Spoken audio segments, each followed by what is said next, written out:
আসসালামু আলাইকুম দর্শক, আজকে আমি খুব স্পেশাল একটা জায়গায় আসছি। আজকে বাড়ির পাশে একটা খেতে আসছি কলাই শাক তুলতে। তো খেসারি কলাই এবং মটর কলাই একসাথে এটা তুলতে আসছি। আসলে এই শাকটা আমাদের ফরিদপুরের মানুষের খুবই পছন্দের একটা খাবার।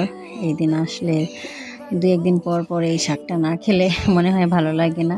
যাই হোক, আমি আজকে শাক তুলতে আসছি আমার দুই ছেলেকে সাথে করে নিয়ে। ওরা খুব দুষ্টুমি করতেছে, মারামারি করে। একবার ও ক্ষেতের ভিতরে ক্ষেত একেবারে নষ্ট করে দিতেছে। যাই হোক, খুব মজা হইতেছে। খেসারি কলাই শাকে ফুল আসছে, খুবই সুন্দর সুন্দর ফুল। ইতিমধ্যে আমি অনেকগুলো শাক তুলে ফেলছি। দেখতেই পাচ্ছেন শাকগুলো খুবই সতেজ এবং তরতাজা।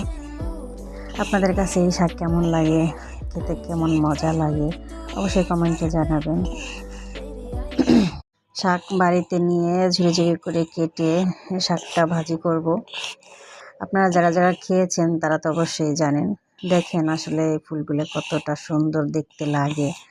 আমার কাছে খুবই সুন্দর লাগে এই ফুলগুলো দেখতে, খুবই ভালো লাগে।